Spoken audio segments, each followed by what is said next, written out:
नमस्कार, अग्रेडाइन्समध्ये आपलं मनपूर्वक स्वागत आहे। आजची आपली रेसिपी आहे घरगुती पीनट बटर। पीनट बटर कुणाला आवडत नाही, अगदी लहानांपासून मोठ्यांपर्यंत। आणि आश्चर्य काय तर पीनट बटरमध्ये बटर नसतंच। तर आज आपण पाहूयात घरच्याच निवडक पदार्थांनी बनलेलं पीनट बटर। सर्वप्रथम मी इथे 2 वाटी शेंगदाणे 10 मिनिटांकरता मध्यम आचेवर मस्त भाजून घेतले आहेत। आपल्याला पीनट बटर जास्त प्रमाणात बनवायचं असेल तर याच पदार्थांचं प्रमाण आपण डबल करू शकता। आता हे भाजलेले शेंगदाणे ताटामध्ये काढून घ्या व थोडे थंड होऊ द्या। शेंगदाणे थोडे थंड झाल्यावर त्यांची फोळे काढून घ्या। आता हे शेंगदाणे मिक्सरच्या भांड्यामध्ये काढून घ्या। प्रथम शेंगदाण्याची बारीक पूड बनवून घ्या। आता ह्यामध्ये आपण घालणार आहोत 1 टीस्पून मीठ।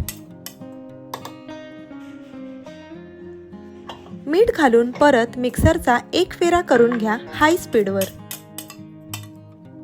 आता ह्या दाण्याच्या पूडमध्ये आपण घालणार आहोत 5 चम्मच गूळ आणि मस्त लो स्पीडवर 2 फेरे करून घेणार आहोत।